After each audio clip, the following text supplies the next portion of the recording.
11화에서 등장한 차덕희가 공비서의 가스라이팅에 취한 모습 보셨나요? 역대급으로 꼬이고 꼬인 출생의 비밀. 마지막까지 반전의 반전이 기다리고 있는데요. 오늘은 모두의 예상을 빗나가는 차덕희의 출생의 비밀 그리고 여순호가 죽은 그날의 비밀을 모두 풀어보려고 합니다. 이번엔 아들인가 봐요, 여보. 이번엔 확실해요. 차강천 회장은 한껏 기쁨이 묻어있는 아내의 말에 미안함을 느낀다. 또 딸을 낳을까봐. 그동안 부인에게 잘해주지 못했기 때문이다. 미래를 내다보기로 유명한 강남 교회 목사님을 오늘 배웠는데 확실히 아들이라고 했어요. 사모님도 한 목소리로 그러더군요.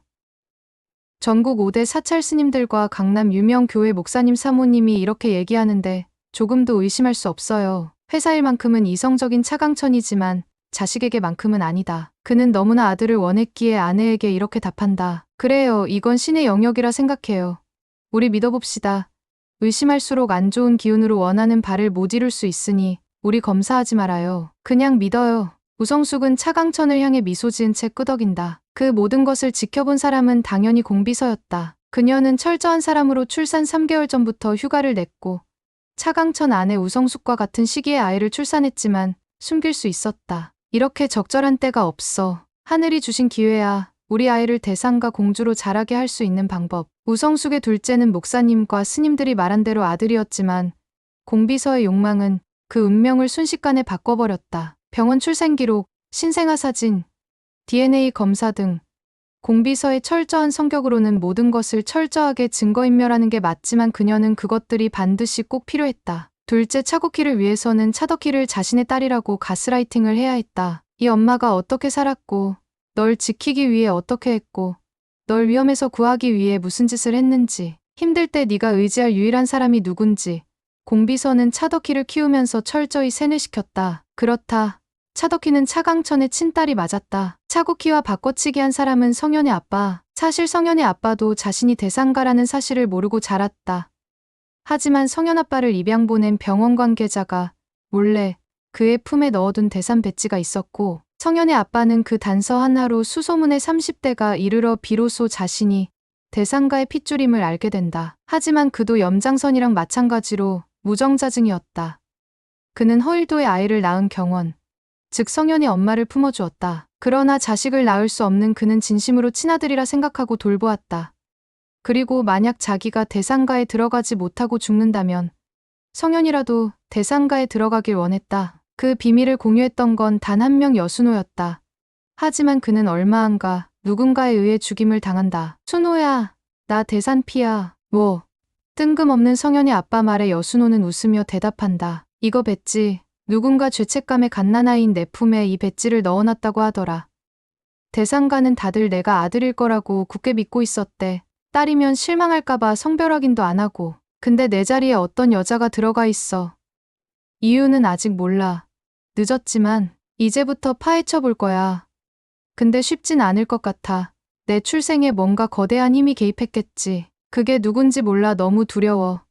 딸만 있는 대기업의 아들이 빼돌려졌다는 건 보통 일은 아닐 거야. 내가 대상가에 들어간다면 난 목숨조차 위험할 수 있어. 만약 내가 죽더라고 성현이라도 이어줬으면 해. 비록 내 친아들은 아니지만 나 대신 대상가의 혜택을 누릴 자격이 있잖아. 너무 진지한 얘기를 털어놨다 생각했던 걸까. 성현의 아빠는 순호를 보며 웃으며 말을 잇는다. 진짜 나도 내 인생이 왜 이렇게 드라마 같은지 모르겠어.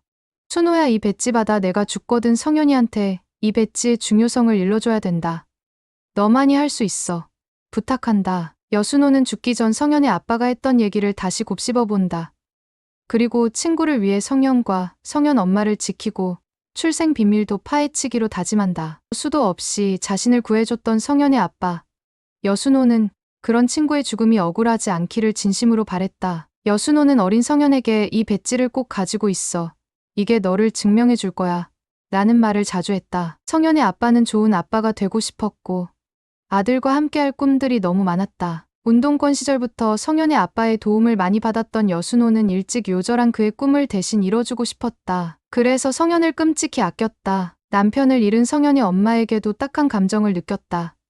어쩌면 여순호의 욕심이 성현의 삶을 위태롭게 했던 것이다. 순수하게 단지 이 이유였을 뿐이었는데 차덕희 눈에는 그게 아니었다. 걔는 학창시절부터 모든 남자가 자기 건 줄 알았지. 얼굴 하나 믿고 말이야. 남편이 죽으니 이젠 우리 남편한테 찝쩍거리네. 어쩌면 저 아이가 여순호와 낳은 아이일지도 몰라.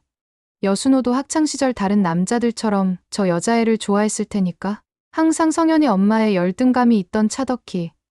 근데 여순아와 자기 사이에 아이까지 없는 상황이라 그녀의 괴로움은 극치에 달했다. 그녀의 상상은 그녀의 삶을 매일 지옥으로 만들었고 매일 울었다. 그녀의 낮은 자존감은 꼬일 대로 꼬여버렸고 그 외로움을 달래기 위해 학창시절부터 자신을 좋아하던 허일도를 불러내었다. 거실에 앉아있는 덕희와 덕희의 전화에 급히 뛰어온 허일도. 무슨 일 있었어? 평소 같지 않다는 눈빛으로 묻는 허일도에게 차덕희는 툭 던지듯 말을 꺼냈다. 성현이 말이야. 남편이랑 그 여자 아이 같아. 나한테 한 번도 보여준 적 없는 그 눈빛, 애정어린 시선. 확실해. 그이가 나한테 그런 적이 있었던가. 덕희가 울기 시작한다. 그 눈물은 그냥 슬픔이 아닌 분노에 가까웠다. 나 진짜 미쳐버릴 것 같아. 일도야, 나 둘 다 죽어버렸으면 좋겠어. 네가 죽여줬으면 좋겠어. 조용히 그녀의 옆에 앉아 그녀의 손을 잡으려다 멈칫하는 허일도. 학창시절부터 내 모든 걸 빼앗던 성현 엄마가 이젠 내 남편까지 빼앗은 것 같아. 그이도 어떻게 나랑 결혼하고 나보다 다른 여자에게 더 애정을 쏟을까. 내가 이런 생각하는 게 비정상이라고 생각하니 그녀의 말에 허일도는 알 수 없는 표정으로 그녀를 안는다. 안타깝게도 성현의 아빠가 대상가의 유일한 아들인 걸 여순호만 알고 있는 게 아니었다. 염장선은 미리부터 알고 있었다. 차강천의 진짜 아들의 존재를 알고 웃는 염장선. 내가 대상가를 쥐락펴락할 수 있는 카드가 여기 있군요. 후. 확실한 건 성현 아빠를 죽이려 했던 인물은 염장선은 아니었다. 성현 아빠가 죽자 염장선도 계획이 꼬여버렸기 때문이다. 염장선은 급히 대상가를 흔들 다른 카드를 찾기 시작한다. 그러다 허일도와 차덕희의 관계를 알게 되었다. 염장선은 과거부터 이미 허일도를 쥐락펴락할 수 있는 인물이었다. 차덕희는 이미 시집을 갔으니 대상가에 넣어둘 자신의 꼭두각시를 만들기 위해 차국희랑 허일도를 결혼시킬 심산이었다. 하지만 뒷조사를 하던 중 엄청난 대여가 걸렸다. 성현의 엄마와 인연이 있던 자신의 아내 보연 덕분에 차덕희와 허일도의 관계를 알았고 더 강력한 꼭두각시로 만들기 위해 허일도를 살인자로 만드는 계획을 세운다. 후배님, 이리 오세요. 차국희와 결혼을 그렇게 마다했던 이유가 차덕희 때문이었지요. 차덕희가 성현이란 아이를 자신의 남편이 그 여자와 불륜으로 낳았다고 오해 중이고요. 허일도는 개인적인 일까지 자세히 알아버린 염장선의 식은땀이 흘렀다. 순호는 그럴 애가 아닙니다. 열길 물속은 알아도 한길 사람의 마음은 모르는 거죠. 유전자 검사해봅시다. 생각해봐요. 후배님, 여순호가 혼외자를 낳았다면 그놈은 죽일 놈이지요? 그리고 시간이 지나 뻔뻔하게 자신의 아들이라도 데려와 대상가 손주 노릇을 시키려 한다면 허일도는 갑자기 진지하게 얘기를 시작하는 염장선을 놀란 얼굴로 올려다본다. 차덕희 씨가 불쌍해서 어떡합니까? 그렇게 원하던 대상가인데 차국희 씨를 마다하는 걸 보면 후배님의 차덕희 사랑이 엄청나다는 걸 누구나 알 수 있어요. 허일도는 고개를 숙인다. 그가 차덕희를 사랑하는 마음은 생각보다 크고 오래되었다. 학창시절 짝사랑부터 시작됐었지만 그녀가 대상가의 딸이라 더욱 원했다.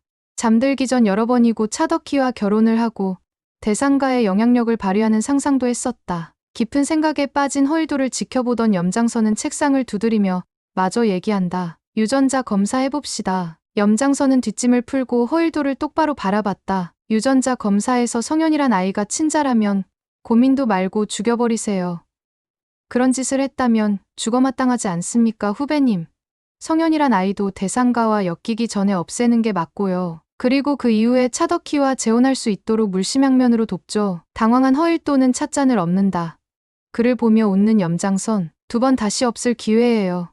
후배님, 염장선은 허일도가 어떤 사람인지 이미 잘 알고 있었다.